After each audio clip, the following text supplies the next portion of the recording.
Hello. Hi, everybody. We're switching it up this week. Ed's on the right side. I'm always on the right side. Oh, no. For some reason, you're on the right side. Oops. I hope the Only you would notice that. I hope the world I have doesn't no come to idea. an end. See, your attention to detail is just unbelievable, Chef. Before I start talking, I need a drink. Thank you. It's an emergency This situation. is an emergency. We've had a We've had a lot of crazy- stress. It's been a crazy Cheers. week. How you like these big wine glasses, Ed? You folks at home come to the chef's table, you'll see some new wine glasses. They deliver the goods. Aren't they? They got a cool shape, got a good feel. Absolutely. We're here at Old North State in the Barrel Room. We're tasting wines virtually that we would be tasting here in person on Thursday night at 6 p.m. For those of you that can't be with us, we offer this virtual tasting so you don't miss out. And if you can be here, those of you watching the video that are interested, we'd love to have you on Thursdays at 6 p.m. We try 4 different wines every week. And 4 foods to go with the 4 delicious wines. That's right. And over the course of the year, we cover about 200 wines. That's wines that, theoretically are wines that you will be able to purchase with confidence because you tasted them and you're not just arbitrarily going down the aisles of a store just picking wines by their cute labels Like I do. or their price tags. Like I do. Yep, and we all do it. We all do it. But this is a great service, if you will, to you guys, and I hope that you take advantage of it. We sell a lot of wine to a lot of people because of this, and they're saving money, and they have the confidence to share these wines with their friends because they know all about them and they know they're delicious. And they're grateful because they are instilled with that confidence, and they have stories to go with it, and everybody loves to talk about wines and the backstories, and there's nothing worse than just blind picking wine. Yeah, it's dangerous. And that's what gives people a bad taste in their mouth, so to speak, about wine. They think they don't like wine. It's because they've just randomly tried, 5 or 6 wines, and they just happen to be ones that weren't great. When even at your very advantageous price points, wine's expensive. And so even though we're having relatively good values, still, spending $60 on, 4 bottles of wine, that's still a good investment. It's not like picking up your favorite IPA. So, it's important to have that confidence. Well, also there's double to triple the amount of alcohol in wine as there is in beer. I should probably remember that. Yeah. So there's that. So you can't compare those prices for sure. But I will say this. Well, I just meant $60 is $60, regardless. I mean, if you get 4 bottles of bad wine, you still out $60 for bad wine, I guess. True. I guess was my point. Didn't mean to do apples to oranges. It's just like, you get some bad wine at the store and you get home and you're like, ugh, you're still, it's like, oh, this is terrible, but I got plenty of it. Exactly. There's really nothing you can, Yeah. you're stuck. Yeah, you probably don't want to cook with it. Don't cook with bad wine. Cook with good wine. You're just stuck. It's no fun. Well, we like to deliver good wines. You won't have to worry about that here. And if you do this virtual packet, you'll get 2 full bottles and the tasting kits that go along with it. And you can pick those up Thursday afternoons. Works for most people. And you just set up a time. And that's a great thing to do. You watch our video here on YouTube and you enjoy the wines at your leisure. It's a pretty sweet deal. So much fun. Yep. So let's talk about this week's wines. We've been on quite a roll here lately, and I'm just really excited about 2 more, Chef. These are 2 delicious wines. This is it's called Rootstock. It's Chardonnay, and Rootstock is a Wilson Daniels production. They're actually making this wine. They have a winemaker. They're allocated grapes from, pretty high-end producers in the Carneros area of California. And of course, Wilson Daniels is known for being an incredible representative of wines globally, from all over, really high-end wines, and being a great marketing and distributor of fine wines. And so it's not a surprise that when they stamp their name onto a wine of their own, it's quite delicious. This is very much in the style of Carneros, if you think Rombauer, You think Frank family, those big name, yet not too big. You know, that's one of the things I think that is important. You know, many of the great wineries of Carneros, they find a way to not outgrow their wine being special, meaning they don't make so much that they're not special anymore. You know, I like the fact that Rumbauer runs out every single vintage. Our customers hate it. They don't like that. They hate it, but you know what? I think yeah, well, you can put them in something else. Why don't you take this for a test drive? Right. I think it's fantastic that and they're like, this is great. Let me know when it's back in. Yeah. And I like the fact that if something runs out, it's special. It's wine. Wine should be special. It shouldn't be a production like beer or liquor that's unlimited supply and just is a recipe. This is more of a expression of a place and a season, a time and space with, well, what can I say? This is certainly a real overachieving wine for the price points here. We're under $20 again, and just delivering another. Now, Rootstock has given us several different varietals that we've used over the years. I don't know that we've done a video on them yet. We may have one, but this is absolutely video worthy. And for those of you that like your Chardonnay oaked but not overly oaked, you've got it right here in this bottle. Well, you know, coming up, Chef, Carneros, I mean, was the, and it maybe still is, and we just drink so much wine from around the world, but Carneros is the Chardonnay darling. Oh yeah. To me, I think the best Chardonnays I've had out of California have all come out of Carneros. And I think it might be odd too that I don't think the Pinots are as good as the Chards out of Carneros, which is counterintuitive. That shouldn't be the case.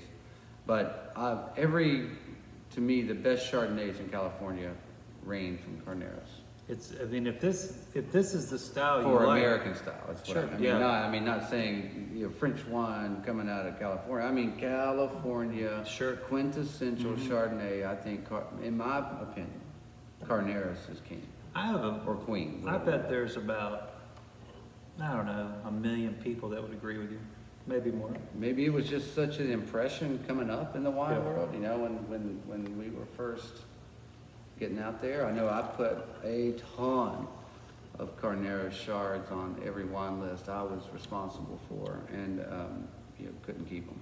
Yep. And I just always thought that they were just my personal palate for the American California style. Absolutely. Not talking about Chardonnay the world over, just I love Carneros. I think it's the best Chardonnay growing region. You really get the oak without being overly oaked. It's not comically oaked.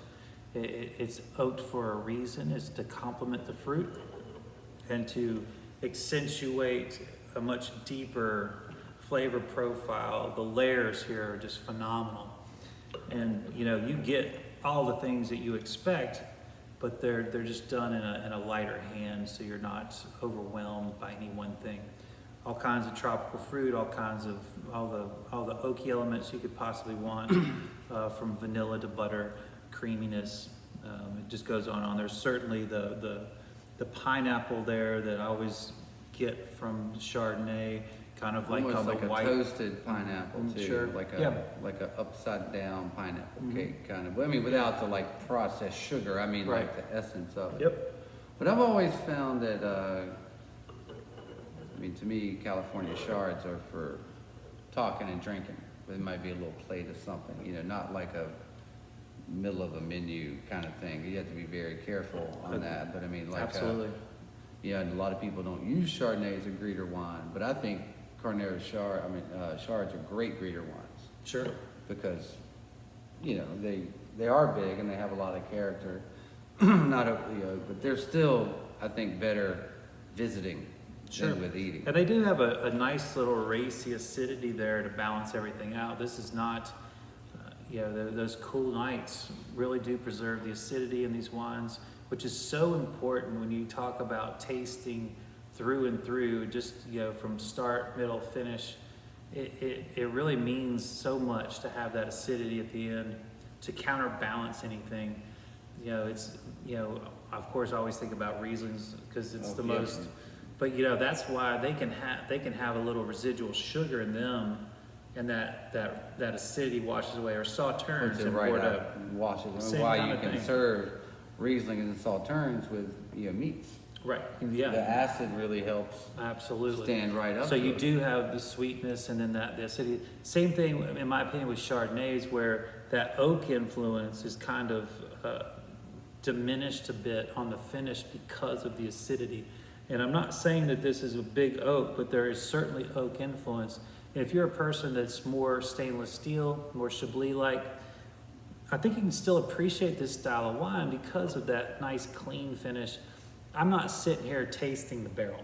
And oftentimes in California, when they're Yeah. trying to just like out oak everybody, Just out out. butterscotch everybody, after I drink it, that's all I can taste for seeming like days, it seems like. Are the big Merceaus on oak for a short Yeah, amount of they time? are. I mean, yeah, so, but I they're mean, like, also there with elegance. They're not with elegance. That's what I mean. They're Yeah. not like they're not there to party. I mean, Right. they're there to have to pull it and then they're gone. But I always remember the big Merceaus Yeah, having a little oak. And like when I was in Oregon, that's why they're so ageable as they're well. so ageable. When I was in Oregon, like the big Chardonnays, like at Shea and St. Innocent, they had the big cement eggs Mhm. that they put their shards in. So Yeah. they would hit them on oak for a couple of months and then move them Right. to the ceramic eggs so they didn't hold on to too much Right. oak, which I think they said was a French style. Sure. Yep. Absolutely. we owe the French for so many things. Let me just make sure. Yeah. I mean, just and of course, 'Cause Oregon, this is absolutely delicious. Oregon, and Washington. There's some beautiful Chardonnays up there, but it's fascinating to me how different they are than California, and that's a really good thing. That's what I You love think it's the about sunshine? I love about Terroir. It changes everything in a grape. You can have that same grape. And of course, the Chardonnay over here in the Yadkin Valley is nothing like the ones on the West Coast, and they're nothing like France. It's they certainly shouldn't nothing be. like Australia. And they shouldn't be, even though probably share some sunny elements with Australia, but they have so many different growing regions. I mean, That's Australia true. is the size of Russia. I mean, it's a massive area. They're only growing wine in a couple of little dots. Yeah. You know, and so the amount of travel you go, you almost are changing time zones from one wine growing region to another. It's very coastal driven. And then It's- you've got Tasmania. In Tasmania, Yeah. there's wonderful bubbles we had. Yeah, so Chardonnay shows a lot of different things, but this is one of the most famous styles, one of the most desirable styles. And here you have it in a very value price scenario, which is not very common. Most of these wines in this area are going to be double, sometimes triple. Yeah, I mean, this, just so- for the Carneros name, there's Yeah. not a lot of, it's not a big growing region. So to have property in Carneros, unless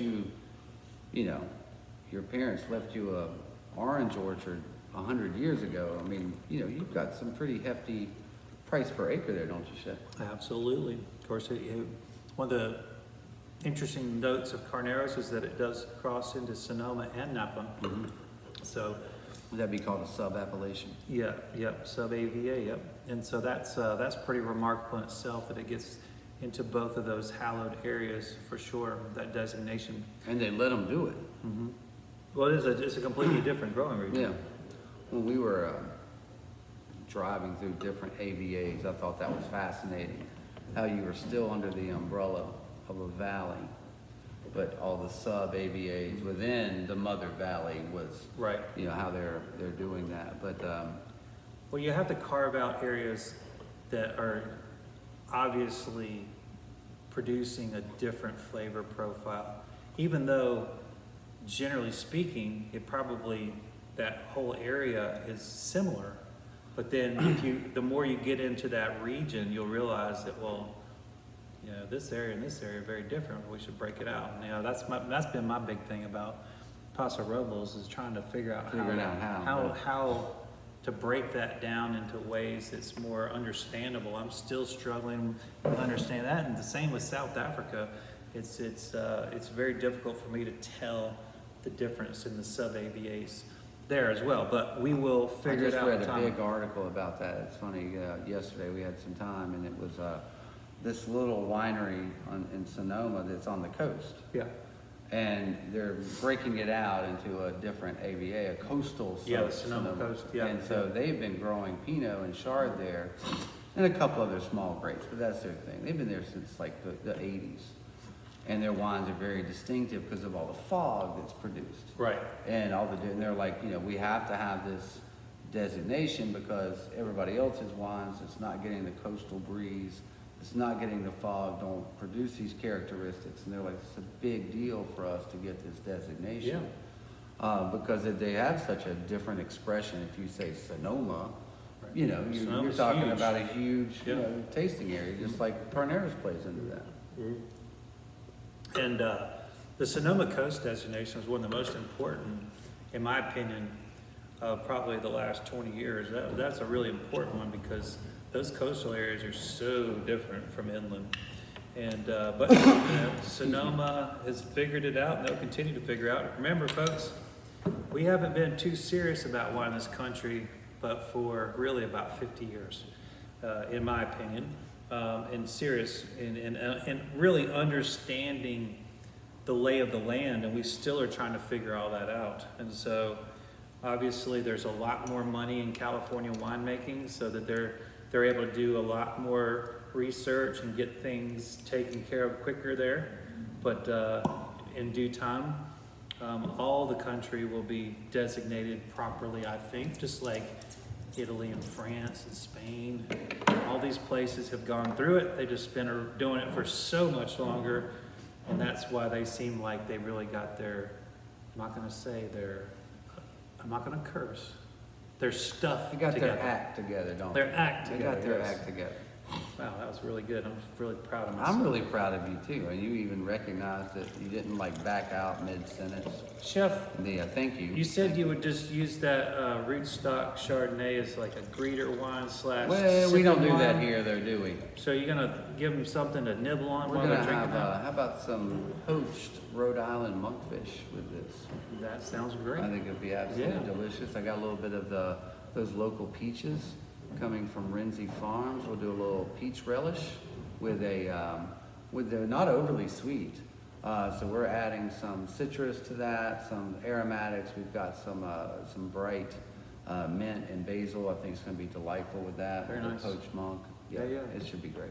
Oh, that's a nice treat, Chef. Well, I think it would be too. And I love the peach accentuating some of the pineapple and apple and stone fruit on Yeah, that. apricot, I would say. probably. Apricot, absolutely great call. I took That bottle's impressive. yeah, it is. I took some of those peaches, Chef, and made a barbecue sauce. Nice. You were And, talking about like a did kebab or yeah, I some did seafood. some shrimp and peach kebabs. I bet those And were then just amazing. basted them with that little I used, instead of sugar, I used agave syrup. Sweet. And Very then, nice. cook the peaches down. Very um, nice. Spices, little tomato, Yeah, onion, garlic. you're always garlic. throwing the spice in there. I had a couple of chilies that I'd grown, threw those in there. I'm glad your chilies are coming out. Yeah, That's good. I thought they were I dead, know but you they came lost back. a couple of things. They made a comeback. All right, so we are going to really step the game up here in terms of This is garnacha. huge. Now, we think of garnacha oftentimes as just a playful kind of table wine, and there are plenty of those out there, there's no doubt about it. And this is a serious one. What I can say is I think most people that drink this are going to be very impressed by it. Maybe a little like, holy cow about it. Because And that 12-pound bottle better impress you because Yeah, I mean it's that a you beast. could break Mhm. 5 windows with that. I mean they've put a lot of money and care and thought into that bottle. This is Super impressive. from Alto Moncayo. It's their veraton, I'm sorry, and it is it's a beast. It's 100% garnacha. They really focus on. They started about 20 years ago, but they bought land that had very old vines. So the average age, the basic range of age of these vines are between 30 and 50 years. So they bought a lot of vineyard that was very old on purpose because that's the look, the taste, the feel of wine that they really, really wanted. And so they probably paid quite a premium for that. And well, that's what you want, you will get it. It just takes money, but Yeah, if you don't have if it, you you don't have have to the buy time, it. yep. You don't have the time, you gotta buy it. This is a real beauty. It's also on top of having very old vines, they go another step and age this for 16 months in French oak. So this is what I would call an extremely serious wine. Now, this is going to be a little bit more. I can tell you that. I mean, we are under $40 here, but it is worth every bit of it and then some. This is to me what Spanish wine. This is what people should be introduced to, in my opinion. This is where it's at. So let's give this a swirly bird. This is a 2018. And of course, right off the nose, chef, big time nose. Yeah, I'm getting stumped by this. This is an absolute beast, and this could lay down a long time, can't It really could. I You know, mean- but what I like about this, chef, you're right, it could age for a very long time. But at the same time, it is so in harmony. It's so in balance. It's so rich. Yeah, I mean, it is like milkshake rich. yeah. And It the really is. mouthfeel, the fruit, the tannins, I mean, Oh, yeah. it is on you Mhm. immediately. This is a beast. Yeah, it's got a lot going on, but I Wow. will say this, at the same time, it has a voluptuousness. It has a, I don't know, it's almost like it's jammy. There's no doubt about that. It is, But but you know, not for the sake of jam. right. It's got so many things going on. You're reluctant to rattle anything off because there's so many things. I don't want to put them in order of importance, but there's so many things going on here. I've got to start listing some of them. I feel like this is gonna change a lot with air. There's no shortage of alcohol. There's no shortage of alcohol. This I is feel a- like as this breeze, as this opens up, as we pour this, I would love to try this decanted, because I feel like this is going to continue to evolve dramatically as it gets all that air to it. I'm I mean, getting that is- I'm getting all kinds of there's Where to there's like start? dried flowers and almost like pine on the nose with tons of fruit. I mean, it's like crushed pine needles and almost maybe a little pink peppercorn on the nose. On the palate, It's like if you had like a big side by side. And like right now, like if you were out harvesting, which is in season, your blueberries, your blackberries, and you had like buckets full of fruit. But you have to drive through like the forest to get back to your crush pad, and you wrecked. right? And all the fruit Yeah. flew out into this damp forest Yeah. floor. And you're like scraping the floor to get the fruit back up, and you're releasing all that moss and all those dried leaves and all that morning dew onto your fruit, Yeah, and I love then they bottle it. that's probably what happened. I like where It sure they're at. tastes like. I like where they're at. There is certainly, like Chef said, blackberry, blueberry, but there's also Plum. like there's a boatload of plum. There's also prune. There's also what Yes. I would consider a raisin, A dried if it's fig, not a raisin, fig, yeah. yes. And somewhere under there is It does have an Amarone kind of. It does, esque, right? Yeah. esque. yes. It has also, to me, there's like tart apple in there. There's some kind of underripe red fruit. There's nutmeg. Like there is a allspice. roasted, like if you took like nectarines and roasted it with clove and nutmeg and spices, and then took it out of the oven, and all those had kind of bloomed together in the heat. Acidity is absolutely fantastic. My mouth is gushing. I mean, gushing, absolutely gushing.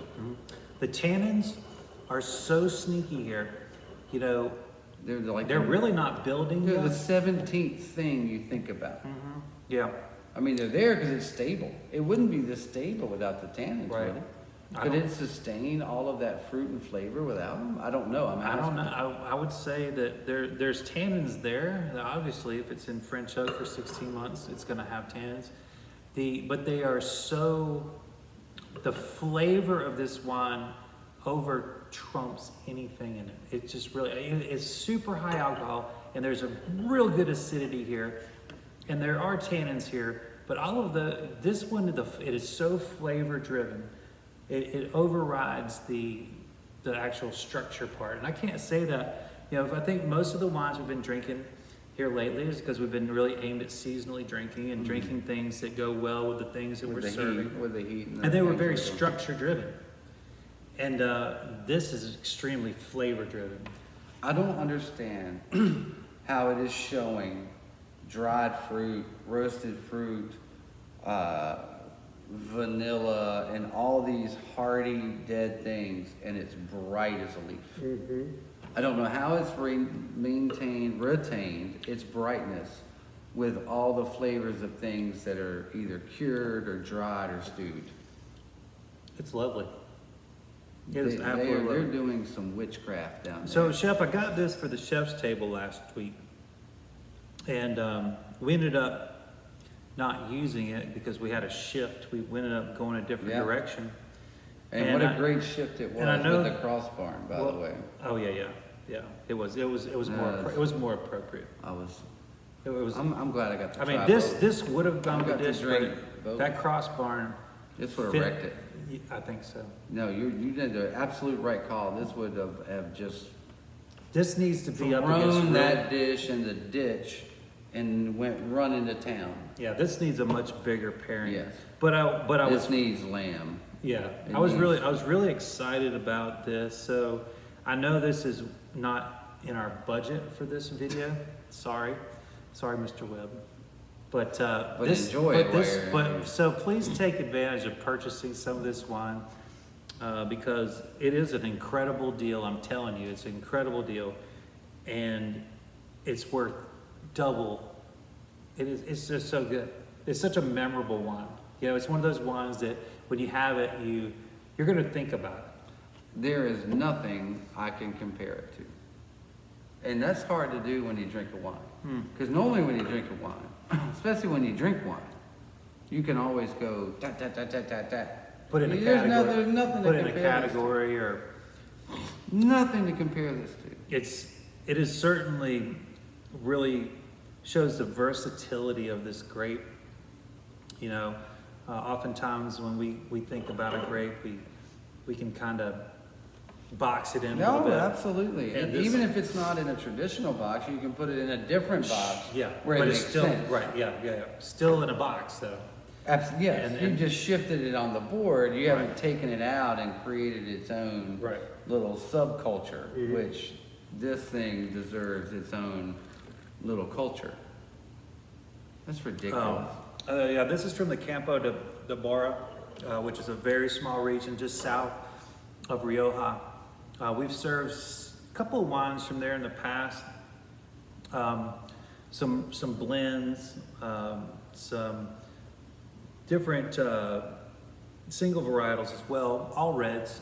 I don't think that we've served a white from there. I don't even think that I've had a white there for yet, but hopefully we will. I feel like you're going to be searching. Do they have to answer to any of the Rioja people about aging or labels or so? They're kind of they're in a little zone where they can do their thing. Yeah, they're just out of the region, just to the south, so they don't have the restrictions that Rio has. But this is a small region. It's not many wineries there, but from the wineries that we've had, clearly they're doing some great stuff there. Clearly. And so this happens to be a high altitude garnacha as well, so that explains the acidity part. But wow, the sun-drenched Spanish red here really delivers. So I know we're gonna have to pair it with something. Do you have anything that you can pair it with? No. You want to just give a piece of really nice cheese? Well, here's the thing. Like normally I can wing it. We've talked about this. It's like 13 seconds before we hit record. It's like, here's the one, Chef. Yep. I don't know if I have anything big Here enough. come those tannins. Yeah. And like I said, I would love to see this in a decanter. What about the? I've got some pork I can braise. Okay. So I'm trying to think what could stand up to this, and you can help me along with that. I could braise some pork. Yeah. You know, I could get a lot of tomato and garlic in there to try to help, catch up to this. I don't want it to be like marinara to wash out that fruit, because I think at some point you're gonna add, I want this fruit to really shine. So I don't wanna add so much acid that we're gonna kill the fruit, but I think some braised pork, some tomato and garlic. Mm-hmm. I like it. I've got some fresh shallot and leek that could give a little bite, a little pepper to kind of. What are you thinking? I'm right there with you. Just something Maybe protein. on a baguette, on a pasta. I feel like the protein aspect here was crucial.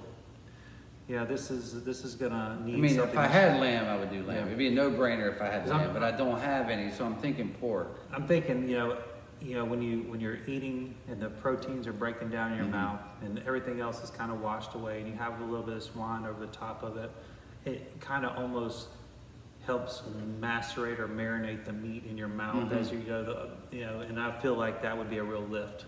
So I want to be careful not to kill this fruit. Yeah. And so I want you to kind of steer me on that. That's why I'm thinking the pork, while it's not, we associate pork with being lean, but this particular pork I have has some good fat, and the tomato would help. I think that'd be great. Emulsify into that. Maybe put on a fat baguette or something like that. It would help sturdy it up. Right. Or maybe some noodle. I don't know. Maybe, Yeah, I think you're on the right track. It'll be delicious. I know, whatever it is. But I'm totally stumped by this wine. If it were happy. Well, I guess I should say Thursday since we're watching this video. Well, it's actually our Wednesday. It's our Wednesday, your Thursday. But this is one of the many times I wish I had lamb. But I haven't been doing a lot of lamb the last few weeks for some reason. I don't know. This is just stunning. It's getting better. It's a stunning wine. Getting better. The black fruit's really taking over right now. You bet. The air's getting in there. The black fruit's rolling roughshod over it. Yeah. And the tannins coming out, the silkiness. The balance is coming in. The air is helping with the balance. The first couple of sips are really like, a heavyweight fight. First couple of hits you get, you kind of, you stagger back and then you regroup. And now this wine's coming back in refreshed with a level of elegance that you didn't get at the beginning, because it was just all flavor. And sometimes flavor can disguise the elegance. But now that the silk is coming through, the tannins are balancing out, you really see what an elegant wine this is. So please put a little off to let it come together. It's stunning. Yeah, they're probably sitting there with an empty bottle and they're like, now you tell me. Nah, why did you wait till the 35th minute? Yeah, we should have told them in We're out of wine. the first 5 seconds. Don't drink we this didn't wine. know. Yeah.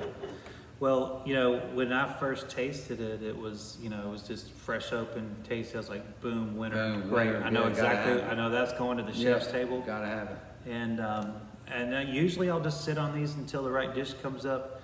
But I was just feeling a little froggy today. I love Of course, I'm feeling froggy because it's just pouring rain for days here. God. Now, we're not complaining because we needed it. We've been in a big time drought, and of course, I haven't had to mow my yard in weeks. But now I'm going to have to mow it because it's Well, I'm raining gonna come every day. help you, and we'll double team it. I'll work the weed eater, you work the mower. Well, we'll knock it it'll down. be a couple weeks, I think, before it stops raining. From what they're saying. I think we can do it. It's crazy. We can But, probably do it Monday. Yeah. So also on a note, we had a wonderful July 4th celebration.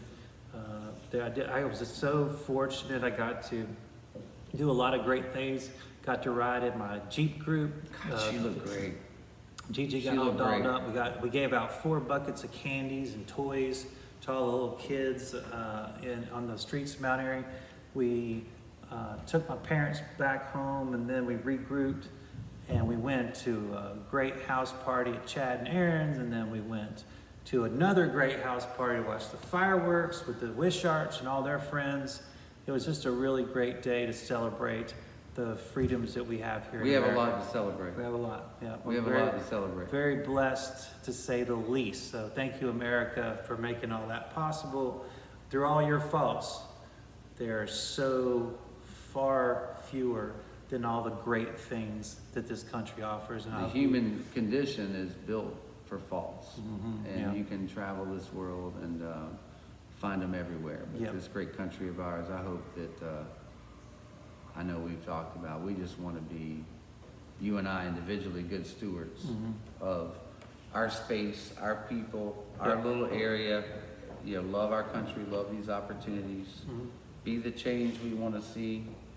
The peripheral stuff we can't change. Yep, and we've got, you know, great leaders in this town that I think do a great job of keeping our town in a very good place, for sure. Lucky to be a part of it. Well, when we did have a small catastrophe, luckily it wasn't during the parade. It was in the wee hours. A building, two buildings down, collapsed, and right here on Main Street, and it's caused quite a distraction downtown. Downtown's been closed. We opened today very on the hush down low because we were afraid we'd get run over. We were not prepared to do full service, but we were able to serve quite a few people. We appreciate the patience everyone's had while we're trying to find a way to make it work. And you know, things are getting better. They're slowly dismantling this building to a safe level, so there'll be a little bit more open traffic. It won't be back to 100% for quite a while. For a while. But we'll at least be able to get around safely. It's a huge undertaking. It is massive, and And, these older buildings are very dangerous to work with. And you know, obviously everybody has been downtown Mount Airy, and it is a very compact, pedestrian-friendly area. And the burden all these people, the fire department, the engineers, the inspectors, the crane companies, the burden they are under to do a good job and keep everybody safe. It's a thankless job. It's a hard job. And of course, we're a big part of that in terms of trying to accommodate our customers and still respect their work and keep people safe. It's a very delicate balance, and we just ask for everyone's continued patience. Yep, so downtown's getting a little different remodel than we expected. You know, we've always got these plans of new things are coming all the time. And they are. We don't think about the existing structures, and this one was in a current remodel, so there may have been, you know, something to do with that. We don't know. We don't know. The thing is that the great thing is no one got hurt, and that's all that the matters. greatest blessing. And really, I mean, like we've been talking a lot about the parade, but really any time during the day, any time That's in true. downtown, I mean, there's people everywhere. Yeah. It's funny, it happened at 5:30 in the morning, and somebody called before it happened, said, hey, somebody's down here throwing bricks on the side of the building. They were down running. Right, So even at that time of the day, there were people downtown in the streets, right. you know, running and doing these things. And so people were actually there. One of the police officers showed me the video of it falling. Right, Because the police were there when it happened because someone called about the bricks. right. And they filmed the whole thing collapsing. And so even at 5:30 in the morning, our downtown is full of people running and getting their exercise and starting their day. So, I mean, the fact that no one was hurt, you can't overplay how fortunate we all are. That's right. Yep, well, we're fortunate too to have you out there watching us every single week. We appreciate the support. Don't forget to like our videos, to share our videos, to subscribe to our videos. Do it all three. We're trying to do a little thing here, and we appreciate all the support. If you can, please join us on Thursday nights at 6 p.m. right here at Old North State Winery. We have a lot of fun. We talk about wine. We socialize. It's a great gathering of You people. can't do better. Can't do better on a Thursday night. Well, we're going to sign off. Thank you very much, everybody. Thanks for being with us. Stay safe out there. We'll see you soon.